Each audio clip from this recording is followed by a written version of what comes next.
Jasmine here from Feeling Nifty Painting Tutorials. Today you're going to learn how to paint and draw an easy mermaid, along with some mermaid's friends poking through a magical moonlit ocean scene. You're also going to learn a few techniques along the way, one being an easy recipe of how to create skin color paint using 3 colors that you most likely have in your paint collection right now. And I'm also going to show you how to create an easy glow effect to your moon and your stars. This is a beginner level painting tutorial, and if you want to see more acrylic painting tutorials like this one, you can subscribe to this channel and hit the bell notification to know when I publish new tutorials. All right, let's get started with the materials you're going to need for this painting. In terms of a canvas, I'm using a 9x12 stretch canvas, but you can also use canvas board or even canvas paper. In terms of paint colors, I'm using ultramarine blue, quinacridone magenta, titanium white, phthalo green, cadmium yellow medium hue, and Mars black. Now in terms of brushes, I'm going to be using 3 brushes for this painting. A 3/4 inch flat wash brush, and I'm going to be using a slightly smaller flat brush. Now this one is lost its size, or maybe it didn't come identified with its size, but I measured it and it's about a 1/4 inch wide flat brush, but anything smaller than your 3/4 inch will work perfectly fine. And the 3rd brush I'm going to be using is a medium size round brush, and for this company, Bria Reese, it's a size 6. And I'm also going to be using a pencil to sketch in the horizon line and a piece of white chalk or pastel to sketch in our mermaid and mermaid's tails later on. And you're also going to need a paper towel and a jar of water. So I'm also going to be including a couple of links in the description below. The first link is to the written step-by-step tutorial on my site, which also includes your free printable stencil, which you can use to transfer right on your canvas. And the second link is to my beginner's acrylic painting course, which are great courses to start or even supplement your painting journey with. All right, let's paint us some mermaids. So the first step is we're going to be just sketching in our horizon line. So you're just going to grab your pencil and you're just going to grab a ruler or anything straight. Now, the way I've divided it is I'm going to be adding the horizon line at the top 1/3 of the canvas. So the bottom 2/3 are going to be the ocean. So I'm just going to take my ruler here and I'm just going to roughly sketch it in with my pencil. So I know where the sky is and now where the ocean is. So I'll put my pencil aside now. And now we're going to start out with the sky portion. So for the sky, it's going to be, I'm going to show you the painting here. So it's going to be really dark at the top. And then we're going to go into more of a dark blue. And then it's going to transition over into a beautiful purple. And then it's going to get a little bit lighter at the horizon. So it's going to be darker and then all the way to lighter at the horizon line. So let's pick up our 3/4 inch flat wash brush and we're just going to moisten it in water, and then we're just going to wipe off the sides of the excess water on the sides of our jar because we don't want too much water on our brush. And we're just going to pick up a tiny bit of our Mars black on our wash brush, just a little tiny bit. And we're just going to apply it with some back and forth strokes at the top of our canvas. So you're going to pick up a little bit more.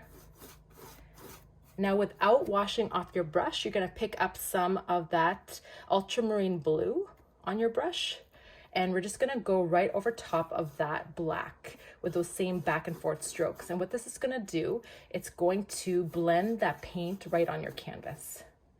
So it's going to be a slightly darker version of your ultramarine blue, but not quite black. So once you have that nice and blended with those back and forth strokes, you're going to pick up a little bit even more of the ultramarine blue. So there should be much more ultramarine blue on your brush and less of that black. And we're just going to add it to where we left off with those back and forth strokes. Now those back and forth strokes are really going to help blend that paint out and remove those paint strokes. Now, if you find your brush is a little bit, your canvas is looking a little bit scratchy, you can add a little bit more water onto your brush and pick up a little bit more water on your brush like that. And then pick up a little bit more paint, because sometimes we need to add water to make our paint a little bit more fluid, because if it goes on too thick, it's going to get a little bit scratchier. So the key is to get it to that really perfect paint consistency, so it kind of glides on your canvas much easier, like that. And then you can also keep working your paint brush back and forth to get rid of those paint strokes. All right, so now when we're about halfway done our sky, we're going to transition over into a purple color. Now I want to show you a really beautiful purple that can be achieved by mixing two colors that we often have in our paint collection. So if you don't have a purple, you can mix it with ultramarine blue and a quinacridone magenta. Now these two colors work really nicely together to get a really brilliant and juicy purple. So I'm just going to grab my palette knife here. So grab my palette knife, and I'm just going to move over just a smidgen of this ultramarine blue over into another pile. And I'm just going to clean off that palette knife. And then I'm going to take the same amount of quinacridone magenta, or any magenta you have, and we're going to move it over into that same pile. And you're going to notice when we mix it together, the purple is going to be absolutely gorgeous. So you actually don't need to buy purple. You can actually mix it with those simple colors. And to really see the vibrancy of it, you just pick up a tiny bit of white. Pick up a little bit of that white, and you mix it in, and it really shows you how gorgeous that purple is. So once you've mixed your purple color, you're going to pick up your same 3/4 inch flat wash brush that's been wet in water, and you're just going to pick up some of that gorgeous purple on your brush, and you're going to apply it where we left off with that blue. And we're going to try to blend the blue and the purple together at that line there. So we don't want two distinct colors. We don't want that blue and then a block of blue, then a block of purple. We want a nice blend there. So we're just going to work that transition point between that blue and that purple with those back and forth strokes. And you can always grab a little tiny bit of water to get a little bit more of that paint, more of a fluid consistency, so it's easier to work. So once you don't have any more paint left on your brush, you're going to pick up a little bit more of that purple, and we're going to work it all the way down to the horizon line. Now at the horizon line, I'm going to be adding a slightly lighter purple. So that purple that we had mixed with it, just a tiny bit of white, I'm going to pick that up on my brush, and I'm going to apply it where we left off, because remember that sky is going to be a little bit lighter at the horizon than it is at the top of our sky. Now when you get really close to the horizon line, I like to switch my brush stroke from going back and forth with the wide side to using just the chiseled edge of your brush. So I'm going to pick up some more of that paint color, and I'm going to use that chiseled edge, and I'm just going to go horizontally across my horizon line as best as I can, just following that sketch as a guideline. And add just a little bit more water on my brush to increase the flow of my acrylic. And that's going to get us a really nice line there, like that. And then I'm going to try to fill in the top portion where the canvas is still showing through with those back and forth strokes. So using that chiseled edge of your flat brush really helps to get those horizon lines, or when you're cutting around any corners, it just makes it easier to get those lines nice and straight.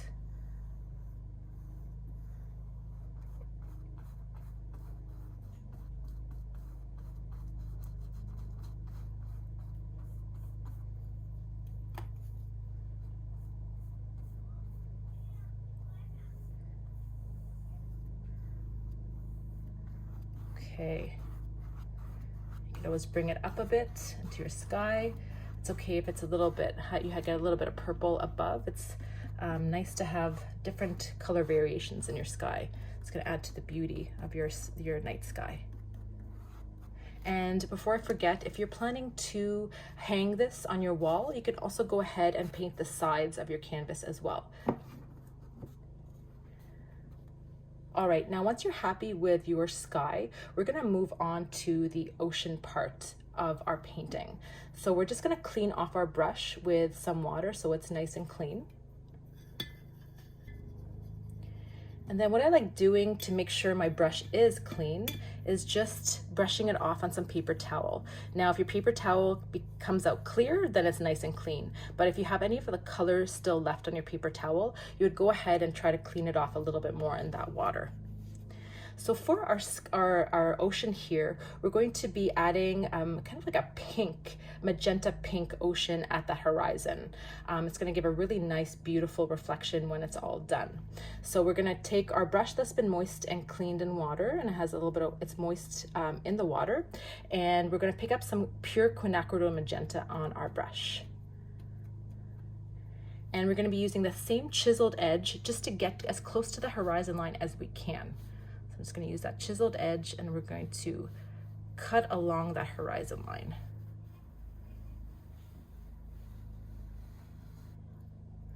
And you can pick up paint as soon as your brush seems to run out.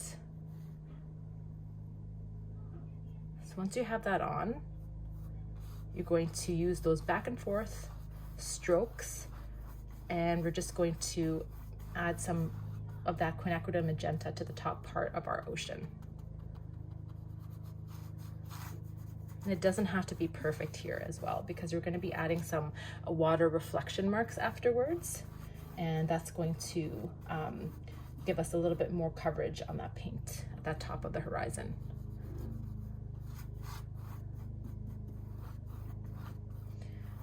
Okay, now what we're going to do is we're going to lighten it a little bit as we move closer to the middle. So we're going to pick up a little bit of that titanium white. We're not cleaning off our brush. We're leaving whatever quinacridone magenta we have on our brush. We're picking up a little bit of that titanium white, and we're just going to be mixing it in with that quinacridone at that point where we left off. And again, we're using those back and forth strokes. And we're going to move a little bit above so we can get a little bit of that lighter pink to the top, but we're leaving that saturated quinacridone magenta really close to that horizon line. Pick up a little bit more.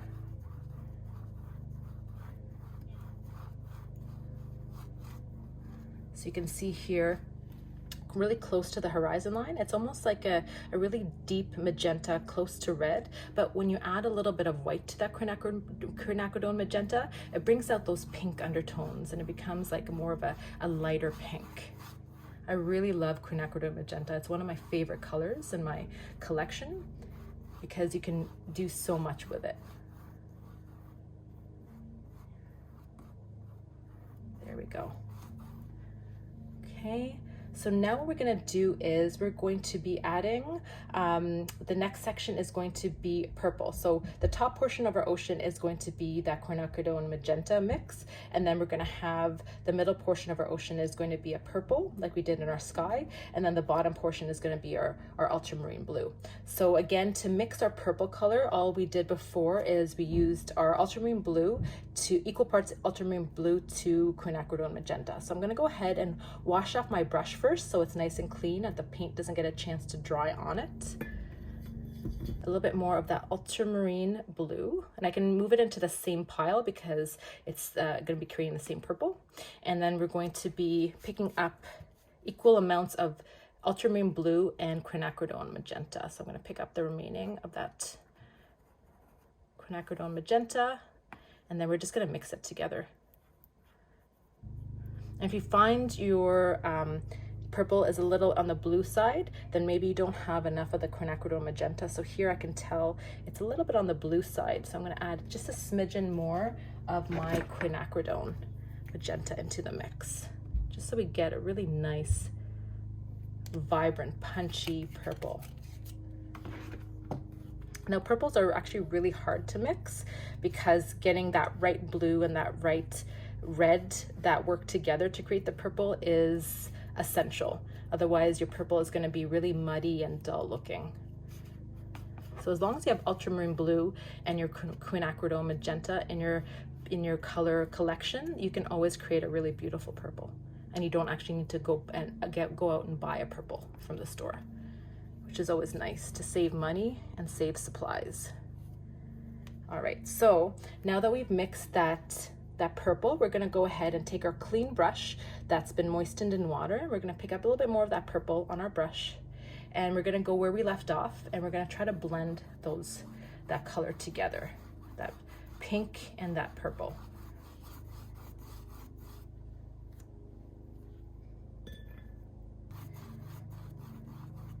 So with blending paint, it's always nice to have a transition from colors. So instead of having color blocks of pink and then purple and then blue, it's always nice to work that transition between the two colors. So as long as your color below is wet, you can take the second color and blend at that point in between. And that way it's a nice gradient between the pink to purple, and then the purple.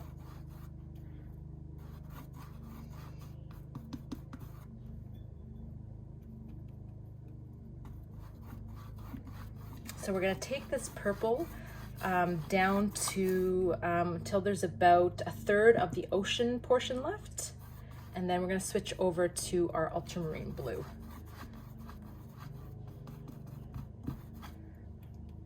And again, it's okay if you have a little bit of streaks in the ocean, because oceans are not perfect. There's different color variations in it, so it's okay if there's streaks of different colors and it's not perfectly smooth. Up a little bit more purple and bring it down. I'm gonna grab a little bit more of my water on my brush just to increase the fluidness of my acrylic. I actually picked up some canvases from the dollar store the other day because I ran out, and it was quick. It was close by to my home, but I find the cheaper canvases, they have a little bit less of that gesso that's been applied on top, so the paint doesn't glide on as smooth as it is with the student quality ones that you get from Michael's. So if you're working with like a cheaper canvas that's from the dollar store, or you're finding it's hard to get the paint on your canvas and it's a little scratchy no matter how much water and how fluid your acrylic is, it could be your canvas. So sometimes investing in a higher quality canvas really helps. Now, without cleaning off your brush, we're going to pick up a little bit more of our ultramarine blue on our brush, and we're going to blend out, we're going to add the ultramarine blue all the way to the bottom of the canvas, and we're going to try to blend between the purple and the blue as well. It's nice and blended, and using those back and forth horizontal strokes. So we'd like to pull the blue up a couple of inches over into the purple, so it blends nicely, the blue and the purple together, and then we can apply that pure ultramarine blue at the bottom of that.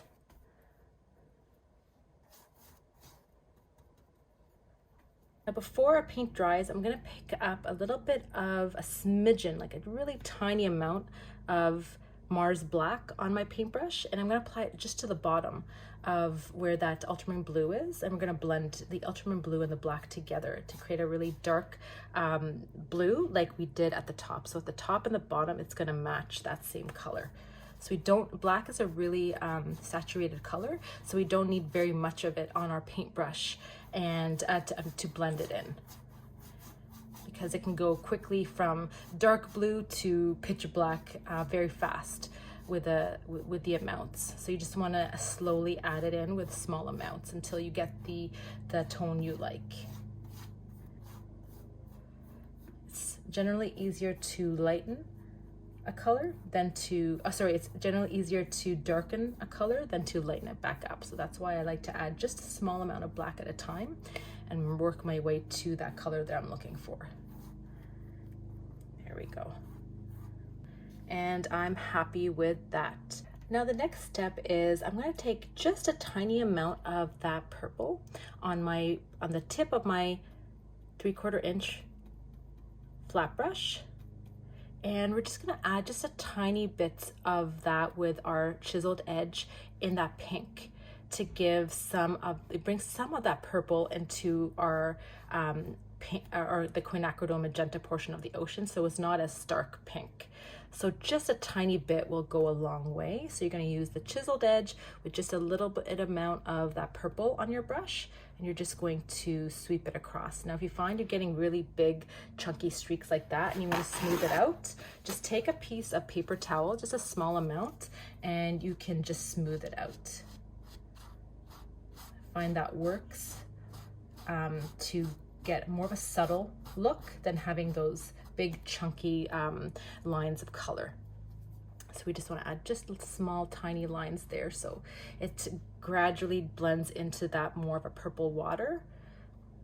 So you can add a little bit of streaks up there, but we want majority of that top portion of the ocean to be pink. So when you look at that ocean, you want it to be pink, but with small amounts of that purple in it. So it's a really nice graduation between that pink and that purple. You can go ahead and add some purple streaks too into your purple here as well.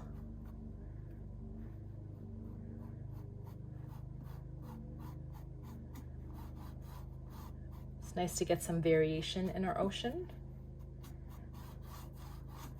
There we go. I'm happy with that. Now we're gonna leave our canvas to dry before we move on to the next step. So I'd leave it to dry about 5 to 7 minutes. You can test it by just taking your finger and tapping it on the paint. And if it's still tacky or comes off on your finger, just leave it dry for a couple more minutes. Or alternatively, you can use a hair dryer to speed up drying time. Now, once your paint is dried on your canvas, we're gonna come back to the next step. Now, once your paint is dry to the touch, we're going to move on to creating the moon and the star portion. Now, I actually had to go back in and add a second layer of my ocean colors because I was using a dollar store canvas and it wasn't primed the best with gesso. So I got really streaky paint application with some of the canvas still showing through. So I just want to mention that sometimes it's not, if you're painting and you find your paint is not blending smoothly and the canvas is still showing through and it's really hard to blend your paint, it might not actually be you and your skills or the paints. It actually could be the canvas that you're using and the quality of canvas. So it's always good to invest in a canvas that it doesn't have to be too expensive. Even student quality canvases, level 1s that they sell at Michael's is often really good, and it makes it so much easier to blend paint with one layer. That way you're not wasting too much paint and adding multiple layers. So it ends up being cheaper that way because you're not using as much paint. But I just wanted to share that experience with you with using cheaper canvases versus using ones that are a little bit more expensive. Now to paint our moon, I'm going to show you the painting here. We're going to be adding the moon in the top left corner of our sky, and then we're going to be adding some splatter stars on top of it. So the first thing is we're going to trace in our moon, circular moon shape. So if you can try to find something that's circular in your house that you can use to trace, like a lid of a jar, a mason jar would work, something even as a smaller jar would work. I'm using a candle here, which worked out to be nice and the perfect size. So I'm just going to lay it down where I want my moon to go, and then I'm going to take my pencil and I'm just going to trace around it so I get that nice round moon shape. You can also sketch it if you're comfortable sketching in circles. I am not, so I'm going to be using my candle here for guidance. There we go. So it might be a little bit hard to see, but I can see my pencil sketch there. So that's going to make it easier for me to paint in my moon. Now for the brush, I'm going to be using my round brush, my size 6 round brush. So I'm going to moisten it in water. And I'm going to be picking up some titanium white on my brush. And then I'm going to paint inside of those lines that I just traced in with my candle. And the first layer of this moon might not go on as opaque. You still might see still some of that sky below it. Your option is, some people actually like that look, not having a total opaque white moon, having that kind of dark blue still poking through.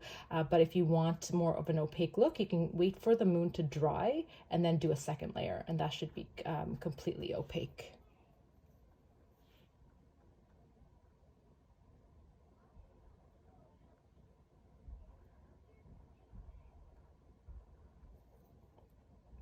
So you're just going to go ahead and fill out that moon with your white paint.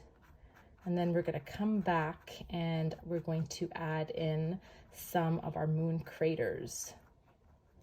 While your white of your moon is still wet, we're going to take a little bit of purple and we're going to add some squiggly lines or craters to our moon. So to do that, we're just going to take a little bit of our quinacridone magenta, whatever you have left on your palette, and with a little bit of our ultramarine blue and a tad of white, and we're just going to mix it to create a lighter, not too light, but not quite as dark as that purple. So we're going to add a tiny bit of the ultramarine blue to quinacridone magenta with just a smidgen of the white to create like a nice purple color here.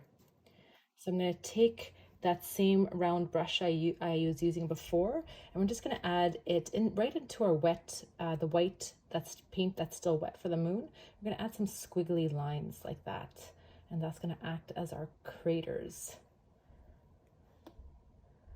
So there's no right or wrong way of doing it. You can make big craters, small craters. It's all good. Nice to have some flexibility and kind of go with the flow in these tutorials.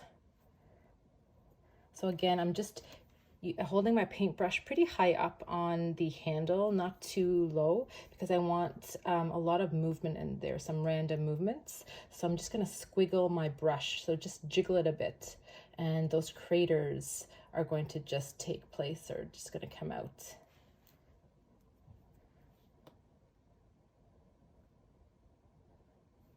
These are very loose strokes.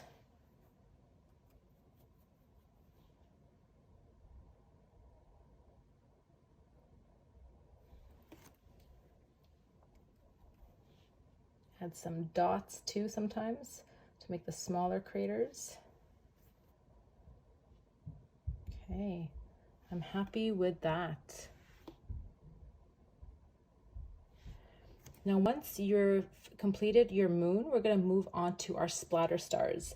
Now, I had by accident left my, I stopped my camera from rolling when I did these splatter stars, but I'm going to show you again how to do them. All right, so to do our splatter stars, you're just going to grab a little bit of, I'm just going to grab my smaller flat brush, and I'm going to grab a little bit of that titanium white paint into another pile on my palette. And then I'm going to bring in some water with my brush. I'm just going to dip it into my water jar and bring it into that pile of white paint. And I'm going to make it almost like a liquid, like very, very flowy, liquidy, that when I pick up my palette, I'm going to pick up my palette now to show you. So when I pick up my palette, it is going to flow down like liquid. Like that's the consistency we want, like that. And once you have your white paint to that consistency, you're just going to pick up that same brush. You're going to pick up some of that white paint on that brush.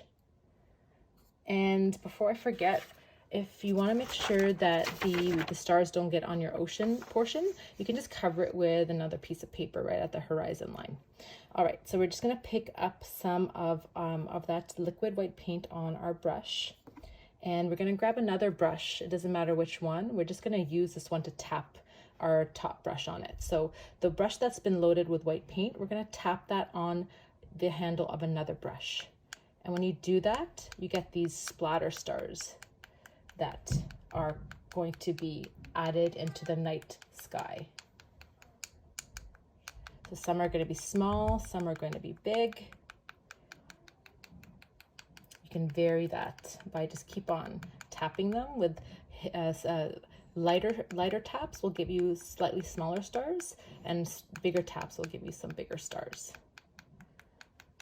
So you can do this when you can stop when you're happy with the amount of stars you've added into your night sky. Just remember, we're going to be adding some 3-4 big glowing stars at the end of this painting.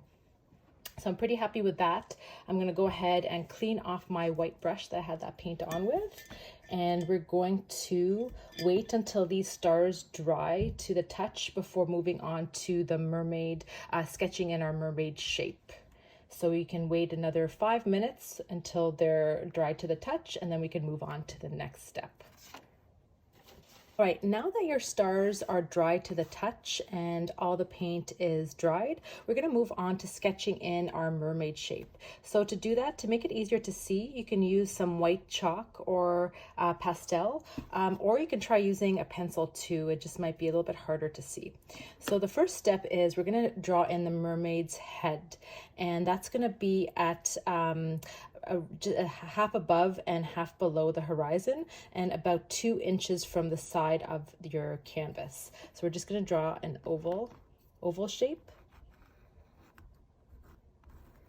and it doesn't have to be perfect here. We're just going to draw in the rough oval shape of our mermaid's head, because later on we're going to draw in some hair.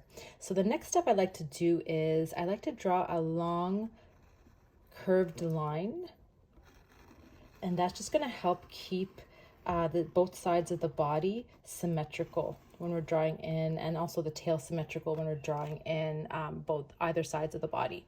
So the next thing we're going to do is we're going to draw the neck, which is just 2 simple lines downwards, and then we're going to draw in the shoulders, which is going to come out just a bit like that. And then we're going to draw a triangle shape. So we're going to take the edge of one shoulder down to that midpoint, that mid curved line.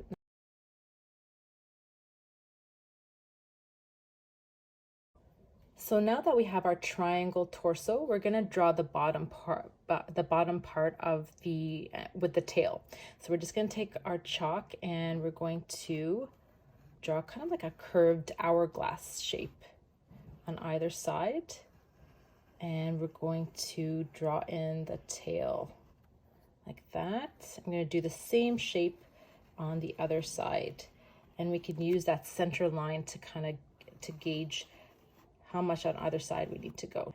Now for the tail portion, we're just going to pull that tail out to one side like that, and we're going to do the same on the other side. That. So it's kind of like a semicircle there on either side. And then we're going to mark that center of our tail there, and we're just going to make kind of like a squiggly, line like that towards that center. We're going to do the same thing on the other side. So that's going to be our mermaid shape and our mermaid's tail. And now we're going to draw in our arms. So to do the arms, we're gonna go from the edge of that triangle torso, and we're just gonna draw a line downwards like that. And we're gonna do that on the other side. And then for the inner arm, we're just gonna draw another line closer to the torso and on either side like that. And then the arm, the hands just kind of come down on the sides like that. And then we're also going to draw in our rock that the mermaid's hands are resting on. So we're just going to sketch in a rock shape like that. There's no right or wrong way of doing this. You can draw in any shape of rock that you feel like there. And then we can sketch in where the hair is going to go. So we're going to have the hair go over the back of the mermaid and off to the right side like that. And we're just going to go along with the shape of the head and then meet it at the bottom part there. So it's kind of like a comma. And then we're free to come in and add more strokes of hair later on, but that just gives us a guideline of the flow of where the hair is going. Now that our mermaid is sketched in, I'm going to go ahead and add in the mermaid tails, the friend mermaid tails that are poking out of the ocean, and the remaining of our rocks. So I'm going to show you here. So we have a couple of the mermaid tails poking out of the water and a few rocks. So I'm going to go ahead and sketch those in as well. So for the tail at the bottom left, it's slightly larger since it's closer to our eye. So we're going to go ahead and add in that mermaid tail just like we did for that one. And here I'm using a paint pen, acrylic paint pen. I just found with the chalk, it got kind of messy. So I'm just going to go ahead and paint it in or sketch it in with my acrylic paint pen. And I'm going to link this in the description below as well, if you want to check those out. Chalk works fine. I just find that the paint pen is just a little bit more precise and easier to sketch in when you're drawing on canvas. So that's going to be our that tail that's poking out at the bottom left. And then at the top of near the horizon, we're going to have like a mermaid tail kind of coming out at an angle. So again, we can draw in just the shape, like the arc line, so we know where the tail goes on either side. And then we're going to draw in kind of a curved line like that, and then another curved line like that, and then we're going to have the meet at the center, and that's going to be our mermaid tail in the distance. Now I'm going to sketch in our rocks. It's going to be one rock here on the left, then another one here on the right, and you can add in the rocks in any design that you want, and as many as you'd like as well. I'm going to add some more over here. And we're going to paint these in after with black, so the white is going to get covered up really easily. So it doesn't have to be perfect by any means. All right, now that our mermaid tails and mermaid and rocks are sketched in, we're going to come back and we're going to add some reflections of the moon on the water at the horizon. So to do that, we're just going to grab our smaller flat brush and we're going to wet it in water just a bit. And we're going to pick up just a tiny bit of that titanium white on our brush. Just a little bit. So we don't want too much on. And then we're going to take our chiseled edge of that brush, and then we're going to go with back and forth motion like that. And we're just going to add some straight lines where that moon is, because that moon is going to add some nice reflections on that water at the horizon, and we want to capture that in this painting. We can add a little bit over here as well, because that moonlight goes pretty far. It's pretty powerful, the moon, the light of the moon, especially when it's full like that. And I keep on adding them downwards, and as you move towards the shore, they're going to get a little bit further apart, so they're not going to get as close together as they are at the horizon. They're going to get a little bit further apart and sparser. This is going to give some nice waves in the water. You can see some nice wave patterns around the rocks too. So as you've noticed, I haven't dipped my paint back into the white because I'm working with whatever paint I have left on it, because closer to the shore, I don't want them to be really bright and white and thick. I want them to be really subtle. So I'm just working with whatever paint I have left on it. And if you have too much paint on your brush and they're really stark and white, you can go ahead and take a paper towel and wipe the excess off, just to have just a little bit of that white paint on your brush. And you can also come back and add a tiny bit more white on your brush and add a little bit more white that's reflecting right off the moon. So we have more of that white, those small white lines at this portion of the water focused here. And that's going to look like the reflection of the moon right in the water. A little bit of a stronger reflection at this point in the ocean. You don't want to add too much and cover all that pink below, but just enough where you can see that the moon is reflecting in the water at that top left portion of your ocean. Okay, now while we wait for our white reflections in the water to dry, we can actually move into painting the rocks of the mermaid. So to do that, we are going to need some Mars black. I'm just gonna add just a little bit on my canvas. I don't need much. Sorry, on my palette. And I'm going to add a little bit of titanium white onto my palette as well. So to paint the rocks, I'm going to pick up my round brush, my size 6 round brush, and I'm going to wet the bristles in water. And I'm going to start picking up some of this Mars black on my brush. I'm going to get it nice and loaded so there's lots of paint inside the bristles as well. And I'm going to start, you can start with any rock you want, but I'm going to go ahead and start with the rock that the mermaid is leaning on. So I'm going to start with the edges first. And I'm going to cover all of that chalk mark that we used to sketch in the drawing. I'm just going to paint all the rocks in that black color, and then we're going to go back in while the paint is still wet, and we're going to add some highlights with creating some gray colors, gray tones. That's why we have white on our palette, because we're going to mix the black and the white to create some nice gray colors.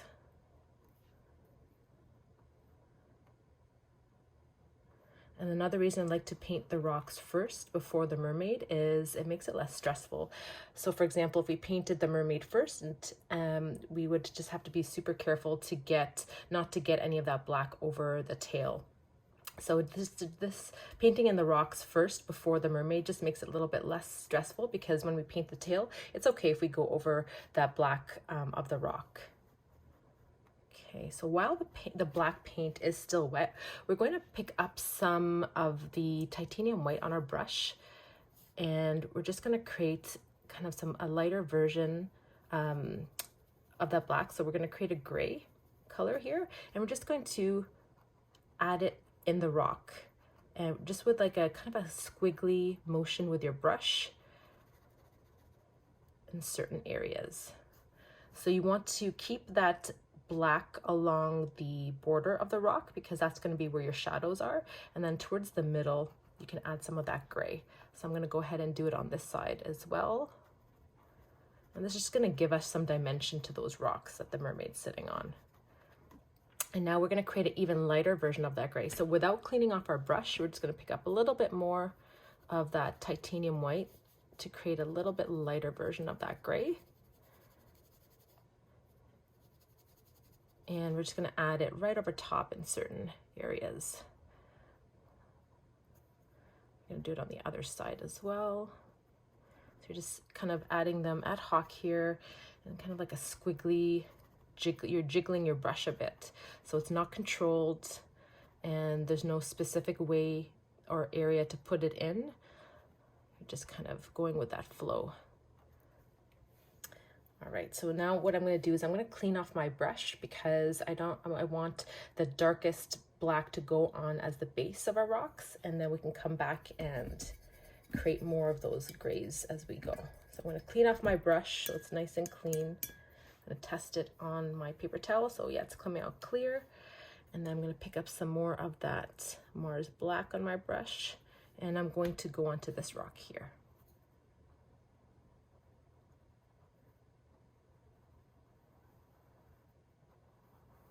And the key to painting in that gray color is having that black below it still wet, because the black and that gray will mix on canvas, which will make it a little bit more easier and more realistic looking.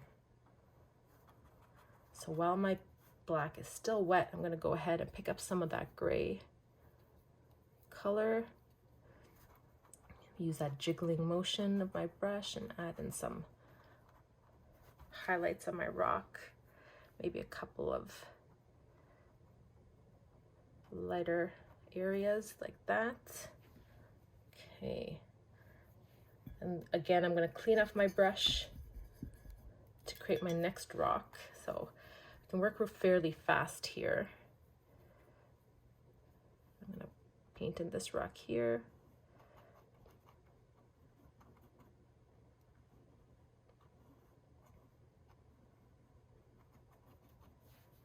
I got a little bit too much water on my brush.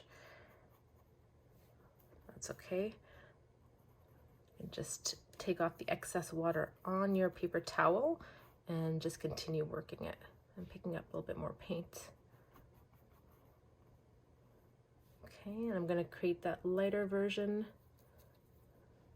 that gray, adding it in random places on my rock there. I'm going to add a smidgen of a even lighter version just in that area there. Okay, happy with that. I'm going to clean off my brush again, and I'm going to repeat the same steps for these 3 rocks here.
Once your rocks are done, as an optional step, you can go ahead and add some pure white using titanium white. You can add some pure white highlights to the top part of the rocks that where the moonlit is hitting. So I added them to the left top part of all the rocks. So here you can see some highlights at the top left part of all the rocks. So now while we wait for our rocks to dry, we can actually move right into painting in our mermaid. So the first part I like to start out with is painting in her arms and the skin color part of the mermaid, because we can paint in that and then move directly into the tail and the hair without waiting too much for paint to dry.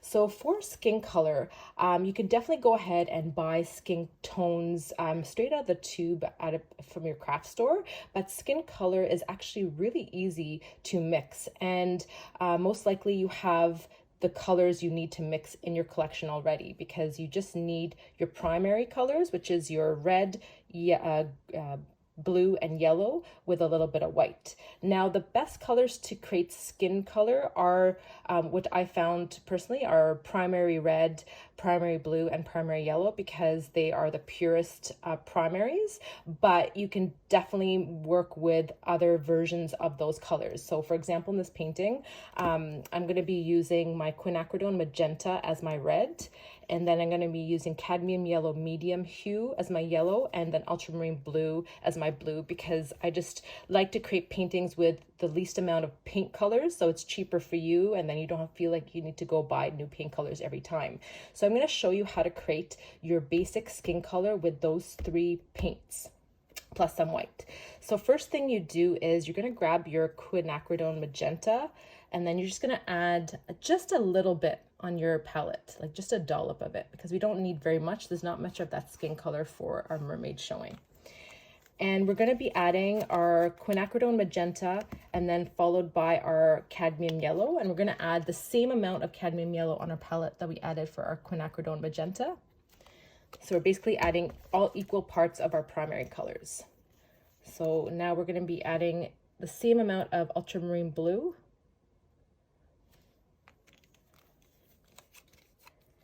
And now we're going to mix those three colors. You can use your paintbrush or you can use a palette knife.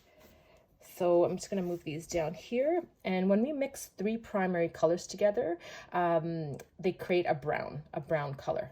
And that's just the concept of color theory. So anytime you actually need to make a brown color and you don't have brown on hand, this is also another nifty way of creating your brown. Just grab three primary colors and just mix them all together and you get a nice, rich, deep, dark brown. So here you can see it's created a really beautiful brown. And this is going to be the basis of creating any skin tone you can think of under the sun. So it might be a little bit hard to see, but it is a really deep, rich brown. So now we can have fun with this paint color and we can create a different shade. So for me, I'm going to be trying to match the skin tone of my mermaid to my own skin tone. So to do that, I'm going to be adding a little bit of white into the mix of our brown, just to see if I need to add in any more of the different paint colors, because I personally have a lot of red undertones in my skin. So I'm going to try to mimic that in my paint color. So I'm going to add just a little bit of that titanium white to the palette, and then I'm going to start mixing that in slowly. So you can see it's lightening up. It's creating kind of like a taupe, a cooler brown. So I know already that I'm going to be having to probably add in more of my quinacridone magenta or your red, any red you have, into the mix. Yeah, so I'm going to be adding just a little bit of my quinacridone magenta because that looks like a really cool red. I might actually need a little bit of yellow. So this is the fun part of creating skin tones, is that you can go ahead and mix it and then see what you need to get that skin color that you're trying to match. And this takes a little practice, but it's actually a really good and easy way to get into color mixing and color theory. So that's really, really pink. So to counteract that, I'm going to add just a little bit, but that pink actually would work well for blush tones. So if you have any, if you're working with portraits and you're trying to paint in the cheek and blush tones, then that would be a really nice color. I'm going to add in just a little bit of the yellow. So you can create, with these three primaries, you can create all the skin tones you need for a portrait or anytime you're painting in flesh tones. So that's bringing in more of that warmer brown. So that is where I'm trying to get at. So you can see here, it's getting really close.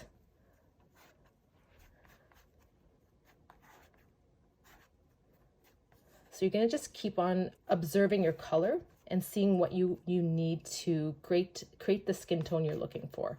So I'm going to add in just a little bit more of that titanium white into the mix to lighten it up now, just to get to the skin tone, to the color on my arm. And also I'm painting with, or I'm using student quality acrylics. So I know that these acrylics are going to dry about 1 to 2 shades darker when they're dry. So I'm going to counteract that by creating the tone about 1 or 2 shades lighter when it's wet. That way when it dries, it's going to dry the shade I wanted it at. And this is just a little gotcha for cheaper quality paints. The higher quality ones don't do it as much, but definitely the student grade quality ones I've noticed do it. So there, it's getting to that a little bit lighter color than my skin. So that's going to dry about 1 or 2 shades darker, which is what we want. I'm going to add just a smidgen more of the yellow. I think I need a little bit of yellow in there. There we go. And it's amazing, we can create different shades. So if you want this darker, you would have added a little bit less white into the mix. And if you want this even lighter, you can add even more white. To paint in our mermaid's back and her arm, I'm going to be using my round brush. So I'm just going to wet that in water a bit. Make sure it's not overly wet. by wiping off the sides. And then I'm going to grab some of that gorgeous paint color, skin color paint, and I'm just going to paint in her back first, or you can do her arm. So you can see when it goes on canvas, it's really opaque. It covers that white sketch below really easily. And then I'm going to move on to her arm now.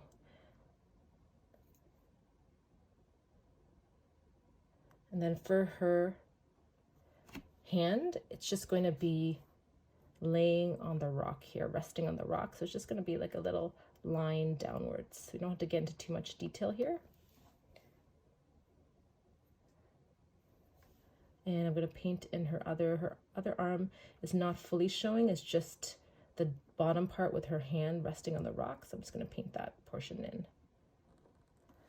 So now when you've painted in your mermaid skin, we're going to move now down to the tail while we wait for this skin color to dry. So it can still be wet and we can move on to the tail portion. So we'll paint this mermaid tail, and we'll also paint the tails that's poking out of water. So first you're going to go ahead and clean off your brush. Now we're going to, for the mermaid tail, I'm going to be using phthalo green. So we're going to be adding a layer of phthalo green to the whole tail first, and then we're going to come and create the scales of the mermaid that has reflection on it too, with lighter versions of that phthalo green, by simply adding in different shades of different amounts of white to create different shades of that green. So we're going to come here and you're going to add in your phthalo green onto your palette. Just a little bit like that. And then we're going to grab our clean round brush. Make sure it's nice and clean. There's none of that paint color in the skin color, because sometimes when we have paint still left on our paintbrush, it can muddy up the color that's going on canvas and create a duller color. So for those vibrant colors, you want to make sure you're working with a clean brush. I'm going to grab a little bit of that phthalo green, and we're just going to paint in our tail using our sketch.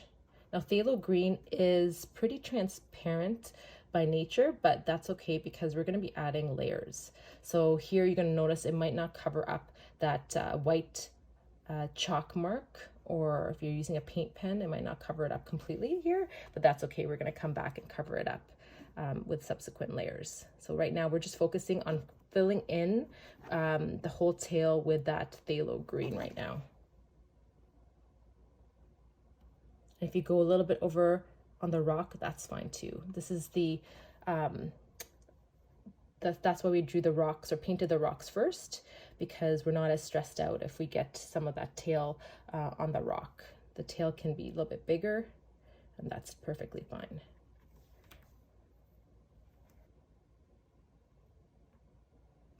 All right, so now we're gonna wait for this to dry, but we can actually paint in our second friend tail that's popping out of the ocean, our second mermaid tail.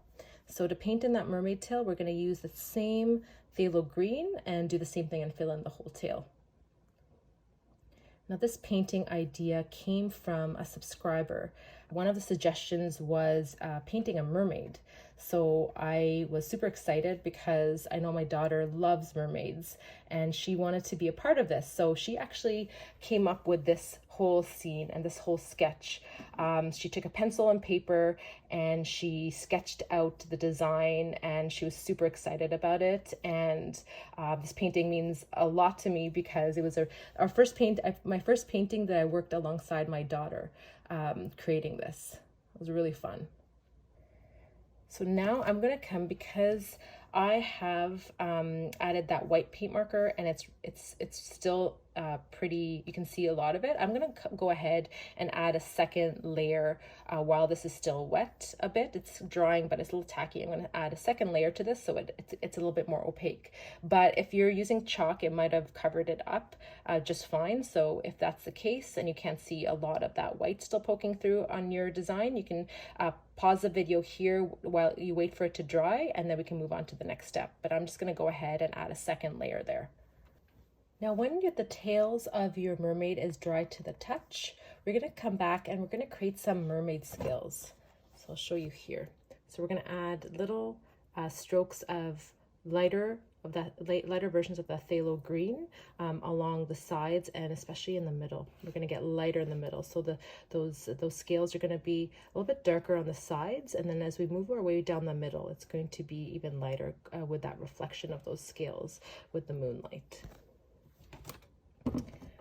So we're going to grab our phthalo green, whatever you have left on your canvas, or if you don't, or on your palette. If you don't have enough, you can go ahead and add a little bit more onto your palette right now.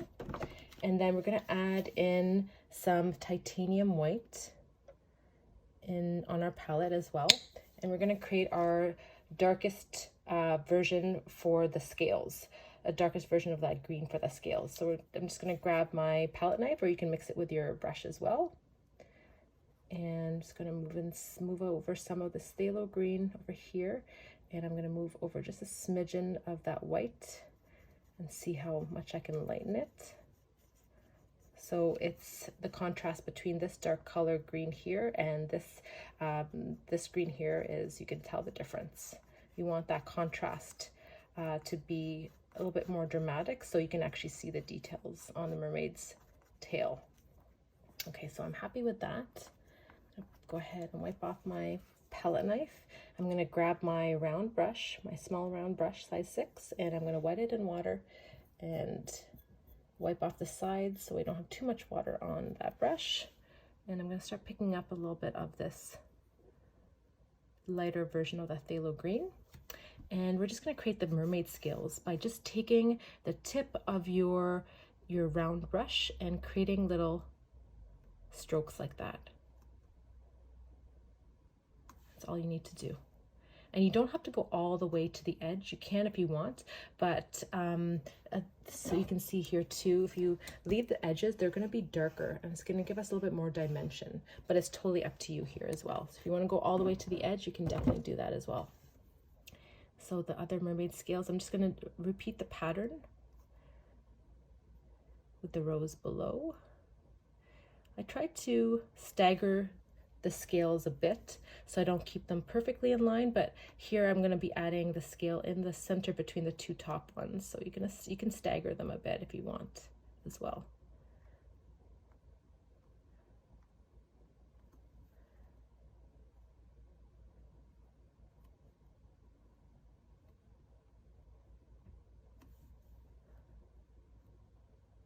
And then when I get to the center, when it's curving in, I like to take my scales and not have them exactly straight across. I kind of go with the shape of that tail. So I'm going to be adding the scales on this side a little bit more curved that way, and the scales on this side curved that way. So it's going with the shape of your tail. It's working with that shape, which is going to add that dimension in the end.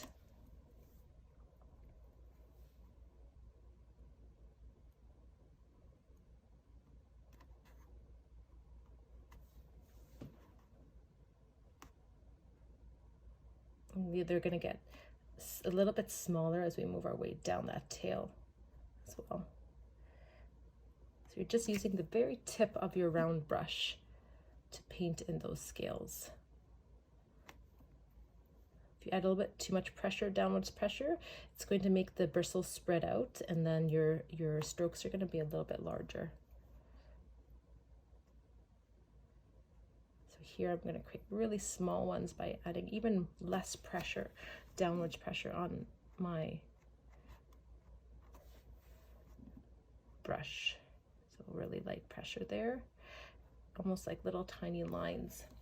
And then when I get down to the tail doesn't have those scales on them. They're kind of more wisps down. So that's what we're going to do when we get to the tail portion. So instead of creating those scales, what we're going to do with that same light green, we're just going to create some wisps down. So kind of be really free with this. You can even hold your paintbrush a little bit higher up and just kind of lightly wisp it down. You don't want to put too much downward pressure. Again, we just want the tip touching, and you just want those nice wisps downwards. We still want some of that dark green poking through. That's going to give us that shadow below and that dimension. So we don't want to cover all of that. really nice dark green below it, just a little bit. Okay, so I'm happy with that. I'm gonna do the same thing on the mermaid tail that's poking out of the water. So while we wait for this layer to dry over here. So I'm gonna do the same by adding those small scales, itty bitty scales, in a staggered kind of manner, as best as I can. Sometimes it's hard to get really small ones, but you do your best, right? Okay, and then for the tail portion, we're going to do those wisps. So if it makes it easier for you, you can actually flip over the canvas to do your strokes like that. And use those loose strokes. Okay. So you can flip it back over and you can see the mermaid tail is coming together very nicely. So the next subsequent layers, we want to make sure this layer is dried. So it's a pretty thin layer, so mine is already dried to the touch, so I can move on. But if yours is still a little bit tacky, just pause the video here, wait for it to dry, and then come back to the next step. Now that the first layer of mermaid scales are dry to the touch, we're going to go ahead and add an even lighter version more towards the middle. So to do that, we're going to grab a little bit of the phthalo green, and we're going to grab even more of our titanium white. And we're going to lighten it even more than the previous color. So those scales there, that green color, we want it to be even lighter than that. So you might have to add a little bit more titanium white to lighten it to a level that is contrasting. So you want it to stand out against that green color. So you can tell these two are quite different. I'm gonna add in just a smidgen more, just so it is even a tad lighter. And I'm happy with that. Then we're gonna grab our same round brush, and it's been cleaned and it's wet in water. And we're gonna grab some of that lighter green on our brush, and then we're going to go over some of the scales towards the center. So we're not gonna go all the way to the edges. We're gonna leave about 1 or 2 scales without this lighter green color. And we're just gonna work that into the middle. And you don't have to go over exactly where the other scale is. You can kind of overlap them a bit, so some of that darker green still shows through. You just want to make them nice and small like that.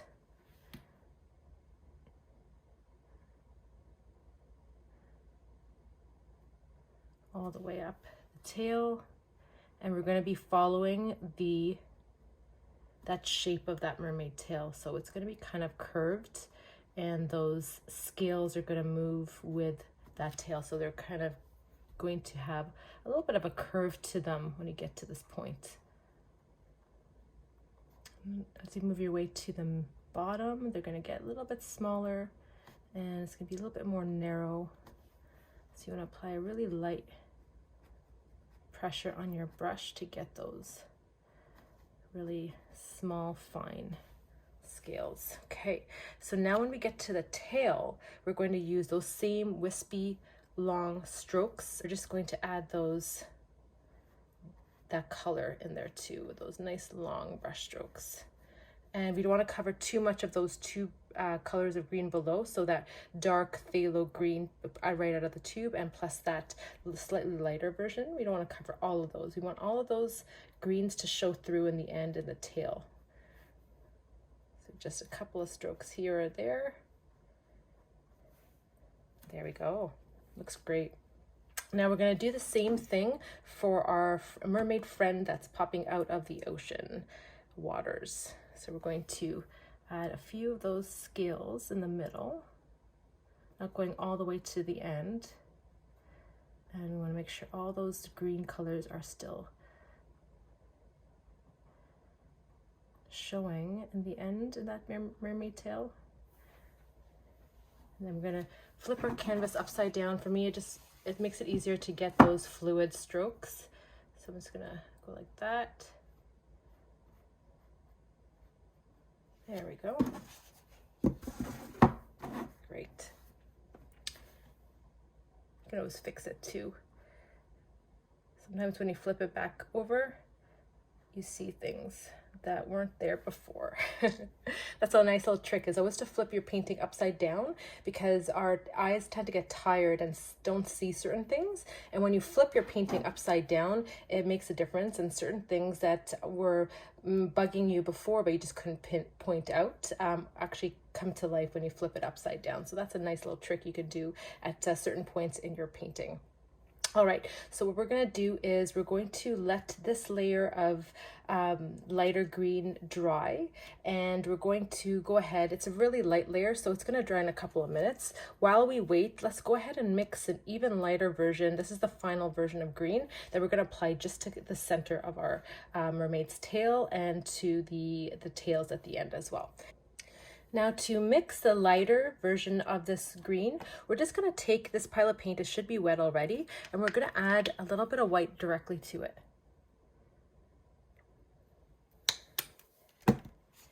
Take our palette knife, we're just going to mix it in.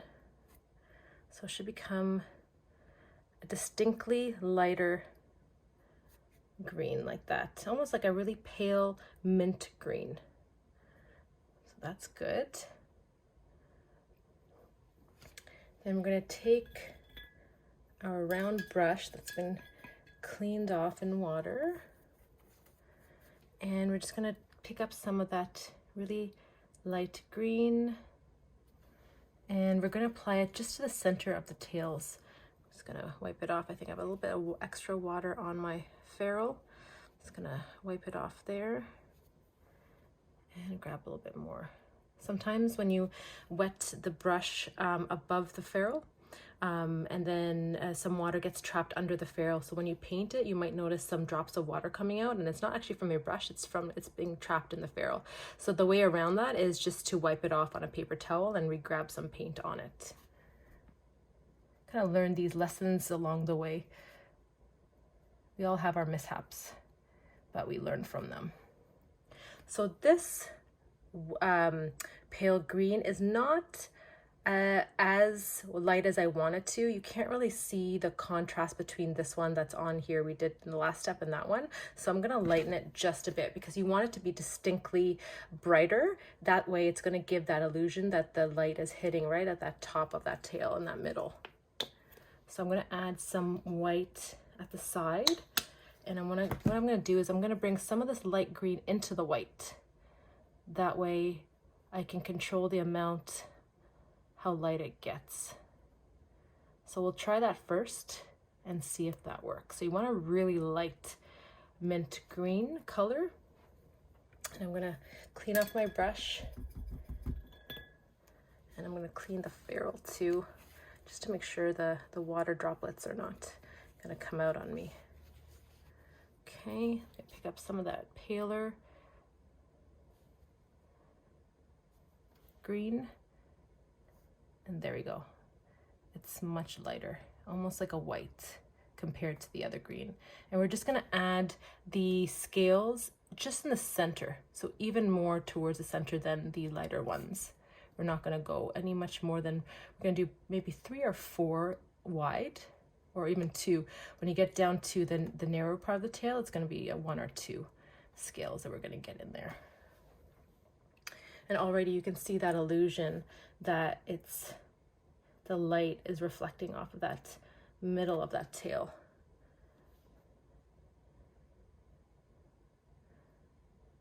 We did that with one paint color and white. So we can create various shades of the same color with just using white in different amounts. There we go. Add some outlier ones too here and there. Sometimes light hits scales a little bit further away, 1 or 2 here and there, but not too many like that. Okay, I'm happy with that. And then we're going to use the same green and create those loose strokes in the tail.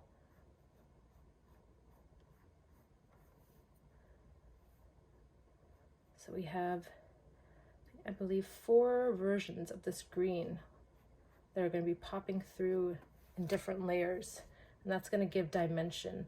An acrylic painting, that's what gives it the illusion of dimension, is adding different layers, different colors too. Some darker ones and some lighter ones. So we're going to do the same thing over here on this tail popping out of the ocean. So we're going to go in the middle, add some scales.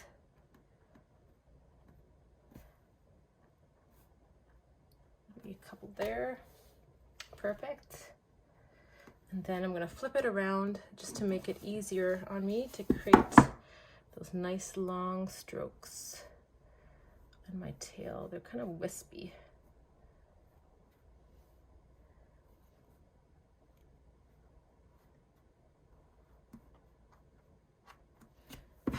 And there we go. Simple as that. Now we're going to move on to creating the mermaid's beautiful flowing hair. And this mermaid here in the distance, we're actually going to paint it with Mars Black in a later step because it's further into the distance and we don't see as much color when things are further, almost like a shadowed silhouette version of it. So we're going to go ahead and paint in the hair now. Now in terms of the mermaid's hair, I wanted to go really vibrant and surreal colors that you can't find in natural hair. So I wanted to go with these different vibrant colors of orange and burgundies and pinks to really emphasize the fantasy nature of mermaids. So to create those really vibrant and bright oranges and burgundies and pinks, we're simply going to need the 3 colors we already have used in the painting, which is cadmium yellow medium hue, our quinacridone magenta, and our titanium white. So to start out with, we're going to be creating a nice vibrant orange by mixing the quinacridone magenta and the cadmium yellow medium hue. So I'm going to grab some of that magenta on my palette and some cadmium yellow medium. The quinacridone magenta is actually a very powerful pigment and it quickly overpowers that yellow. The yellow doesn't have as strong a tinting power. So what we're going to do is we're going to grab a little bit of that cad yellow, and we're going to grab just a tiny amount of that quinacridone magenta, and we can always add more as we go because you're going to notice that this quinacridone magenta is going to quickly turn it into a really nice vibrant orange because it has a really strong tinting property to it. And you can see these properties of paints. If you just switch around the bottle, it's going to show you here low meaning you're going to need quite a bit to bring that color into the mix, and high meaning you just need a tiny bit of that color to go into the mix. So as you can see here, yellow has, this one might not have it, but the quinacridone magenta shows you here. Some of these brands do show you the tinting value on the tinting scale on the back of the tubes. So that's what it basically means. So that's a really vibrant and punchy, surreal orange. And I'm going to grab my round brush, my size 6 round brush, and I'm going to grab, it's been moistened in water already, and I've wicked out the excess moisture. And I'm just going to grab some of that orange, and we're going to be creating some, so the hair is going to flow out to the bottom right. So we're going to create our tendrils that are just kind of flowing out that way. All right, so I'm going to start at the top of the head, and I'm just going to go with the flow of that hair.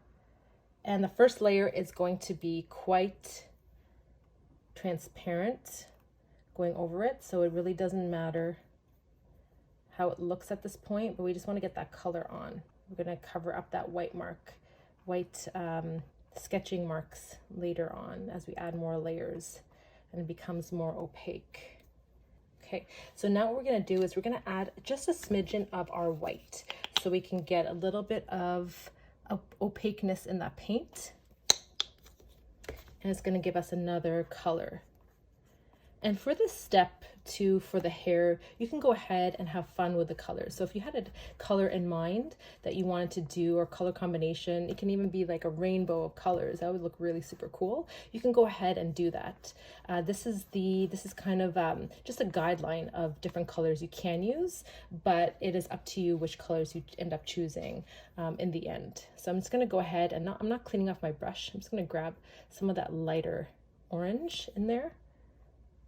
And I'm going to create some wispy hair, and you can actually come out of that, you know, the sketch we created to a point, but I'm going to create some hair that's going to come out of that, kind of painting outside the lines, right? We've been taught for so long to paint inside the lines. It's good to get into a practice of also painting outside the lines and going with the flow. So you're going to create these long, just like we did for the tail. You don't want to be too controlled with your paintbrush. You just want to grab a little bit of paint. You can add a tiny bit of water to make it really nice and fluid, so it kind of just comes out of your paintbrush effortlessly, and just kind of go with that flow and let those tendrils go where they want to go.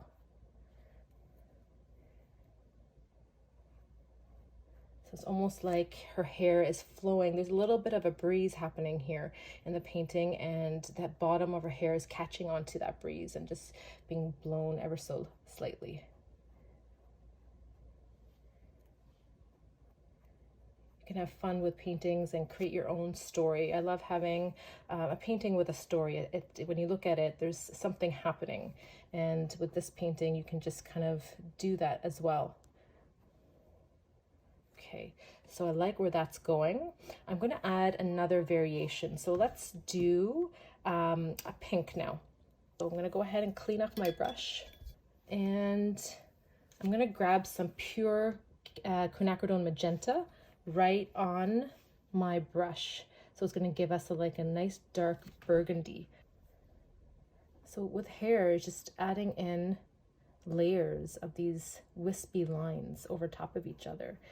It looks like hair. Okay, so that's great. We're just going to keep on layering it here. You just have fun with the colors that you're creating. So I went straight to quinacridone magenta, but you could have added a little bit of white to that to create more of a pink, which I'm going to do now. So I'm going to put my brush down, and I'm going to grab a little bit of white up here, and grab a little bit of that quinacridone magenta and a little bit of that white. I'm going to create a nice vibrant, like the pinks that you get with the quinacridone magenta are really vibrant. It's like almost like a bubblegum pink.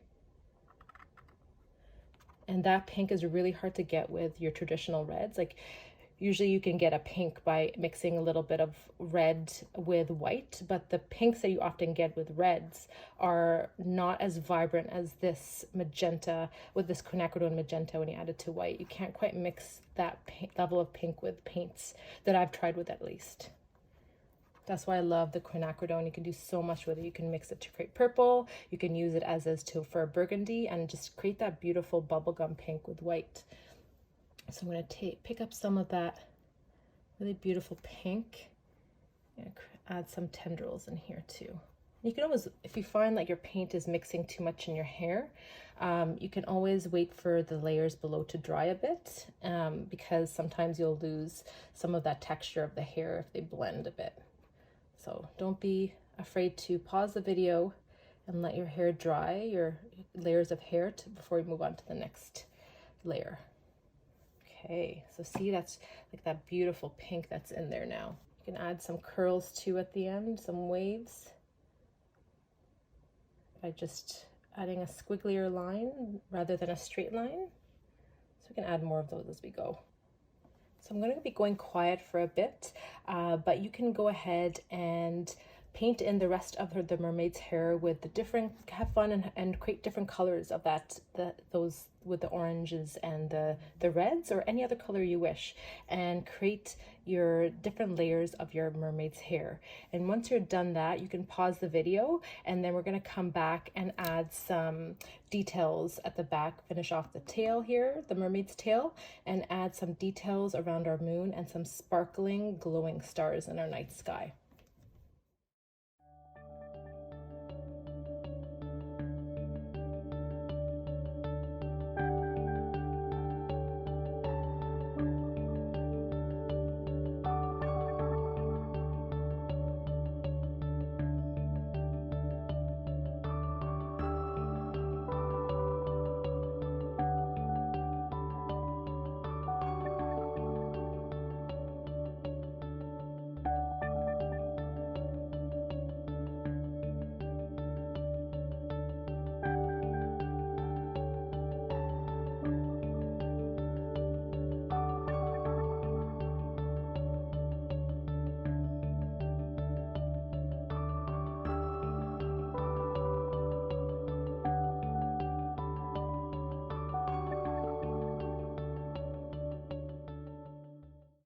So once you're happy with your mermaid's hair, you can leave that to dry, but we can actually, while that dries, we can move on to painting in our final mermaid tail in the distance.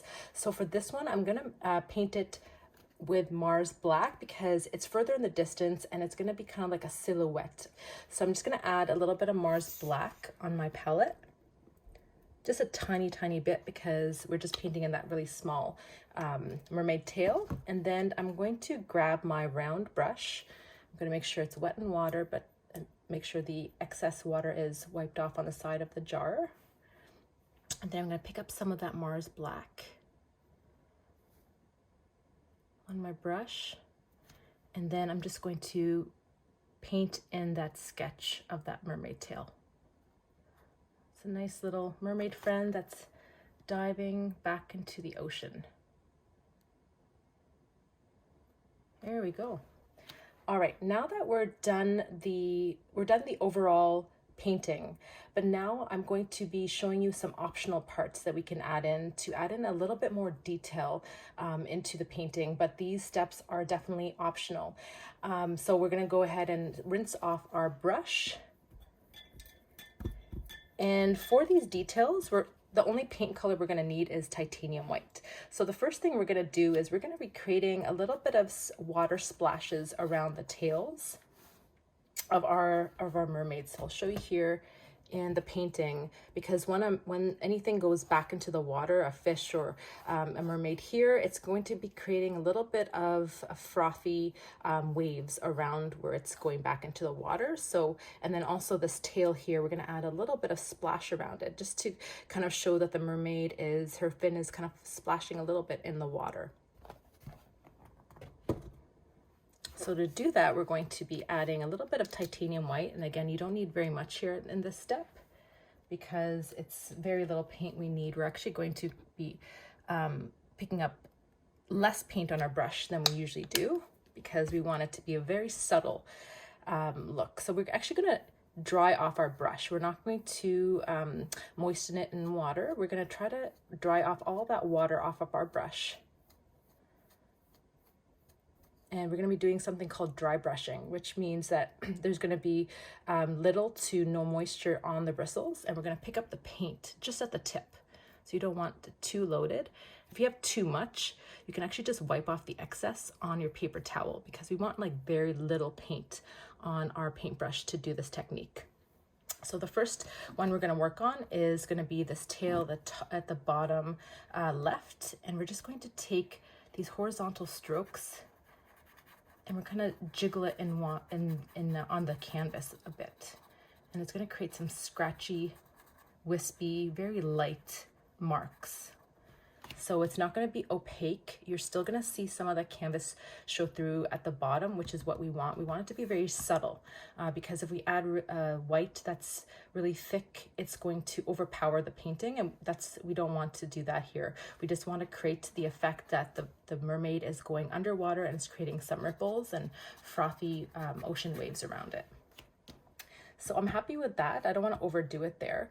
And since we've just painted in that black, I'm going to wait for it to dry another a minute or so. So we'll move on to this tail here. So we're going to try to pick up a little bit more paint on our brush, and we don't want that much. So I'm just going to wipe off the excess on my towel there. And then we're just going to come here and do the same thing. We're just going to do these like horizontal jiggly strokes around the edges of your tail, the mermaid tail there. And that's just going to mimic that the tail is kind of flapping a bit in the water. And do the same thing on that side. So I ran out of paint, so I'm going to load it with very, very little paint again. Wipe off some excess. And then I'm just going to do that same kind of stroke on this side of the fin.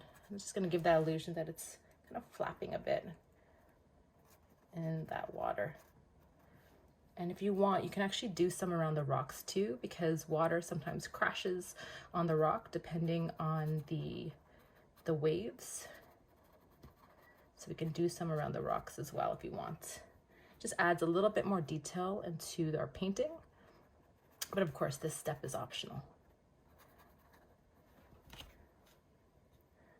some around this rock too.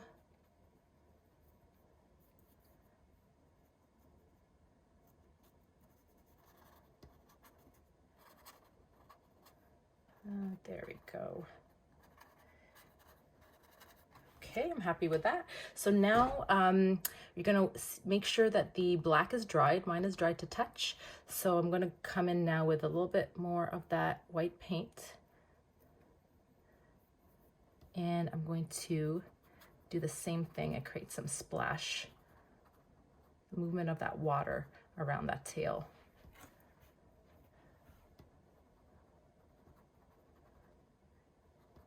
You can add some at the bottom too, because sometimes the waves kind of spread out a bit after that splash.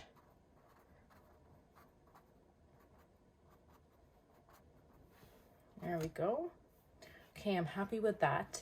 So the other thing that I wanted to show you was, I've done it here, but I've added a few strands of white into the mermaid's hair where the moon is reflecting on it. So the moon is on the top left. So when the moonlight is hitting down on any object, it's going to hit down on the, for example, here's the mermaid's hair, on the mermaid's top left corner of her head and a few strands. So to do that, you can grab, I found the easiest way to do that was with the round brush, because we created those tendrils with this round brush. So we want to use that same brush here too. So you just grab a little bit of that white paint on it, on your brush, and then you would just paint in some really wispy and thin tendrils on that top left corner of her hair, and then maybe 2 or 3 there, it's kind of flowing down into the bottom right, because the wind is blowing and it's blowing her hair to that bottom right corner. So you can take that white and paint like 2 or 3 tendrils that's kind of wisping away into that bottom right corner, like that. It's just going to give that illusion that the moonlight is hitting her head and hitting her hair and casting that kind of glow onto her hair.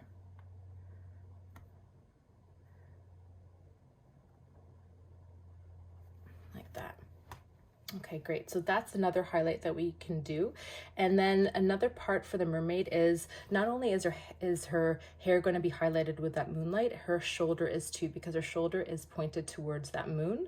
So her far left portion where the shoulder starts is going to be highlighted with that glow of the moon. So we're just going to add a little bit of a line, just kind of like you're drawing a border around her arm.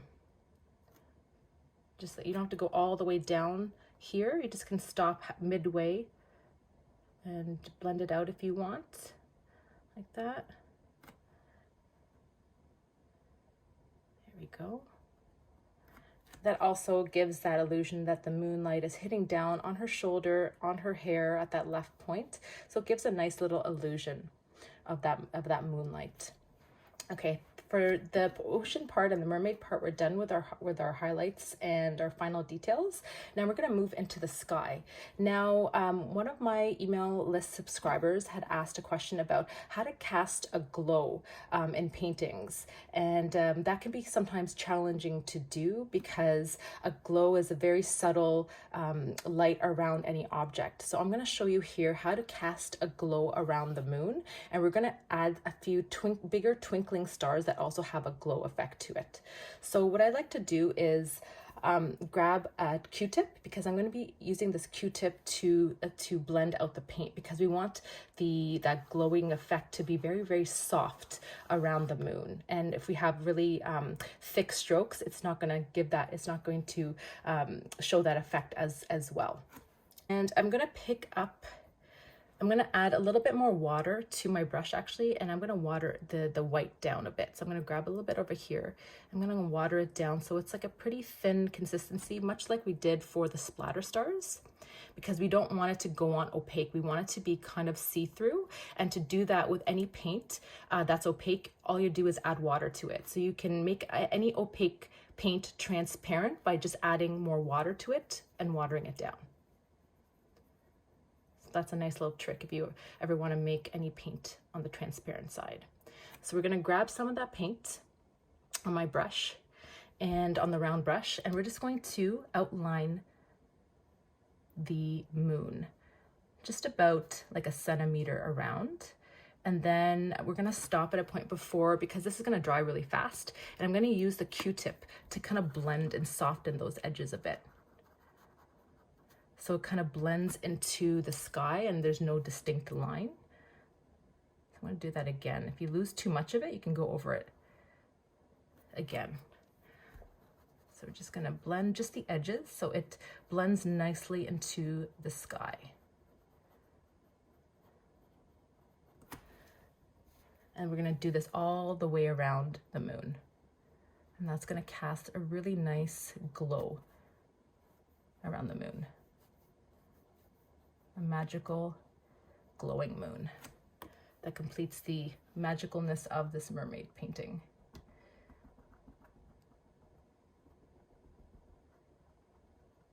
Okay, so you can already see it's casting a little bit of a nice glow. You can add a little bit more white if you want here as well. Depends on how powerful you want that glow to be, that glow effect to be. So if you want it to be more apparent, then just add a little bit more of that white around your moon,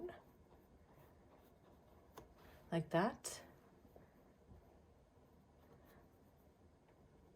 And it's a very transparent paint because we watered it down. So even that alone is going to look nice. Then I'm going to just soften the edges a bit.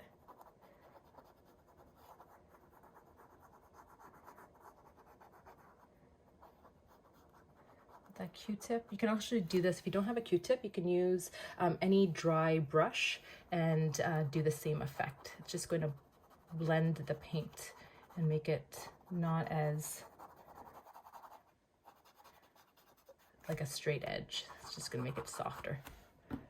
So there is a nice glow. I think I'm going to add a little bit more white. I want it to be the glow to stand out a little bit more. But it's always good to add less at the beginning and then add more layers on top. The key with acrylics is working in layers. And if you don't like something, you can either use a little bit of water to, if it's wet on your canvas, you can actually just wipe it away with like a paper towel. But if it's dried on your canvas already, it's going to be really hard to remove it. So you just wait for whatever paint to completely dry, and then you can just paint right over top of it. So you can fix anything with acrylics. There we go.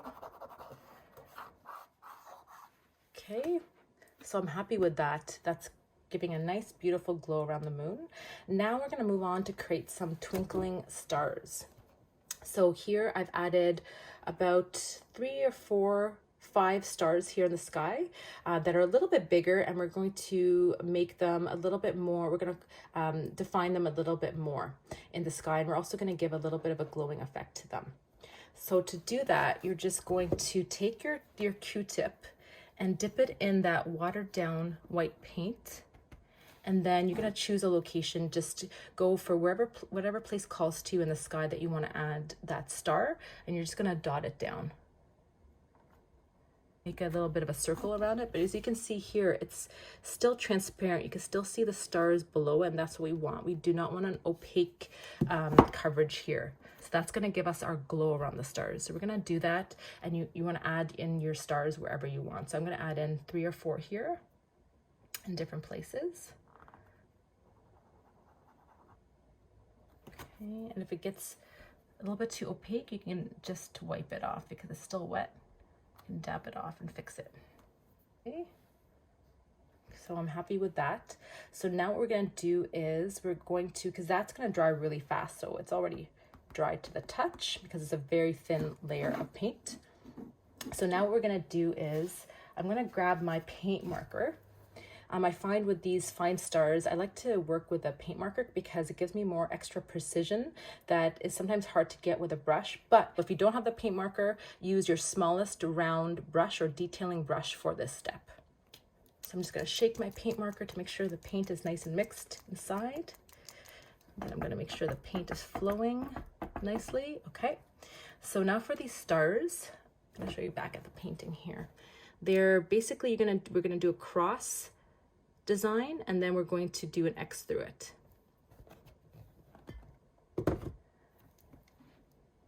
So we're gonna do first a cross right through the center of your circles that you had done in the last step. So we're gonna do first a cross like that, and then we're gonna do, the X is gonna be a little bit smaller than your cross portion. So that's all you're gonna do for your big twinkling stars. So you're gonna repeat that step for the remaining of your stars.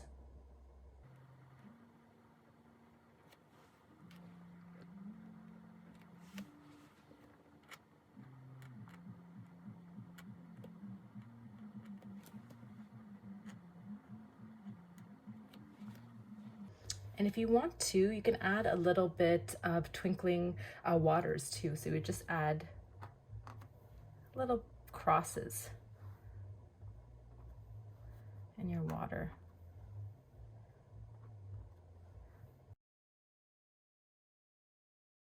So one final optional step is adding a tiara on the back of your mermaid's hair and head.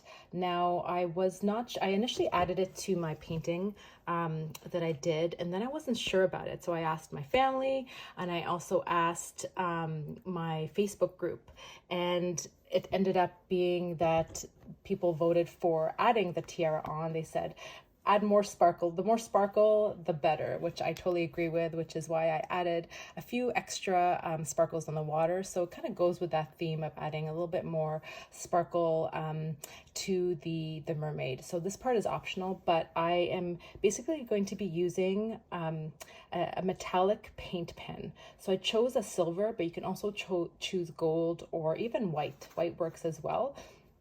And you can just take the paint pen, and I roughly sketched in the shape of my tiara here, and I'm just going to basically dot some simple dots along that line, that tiara line.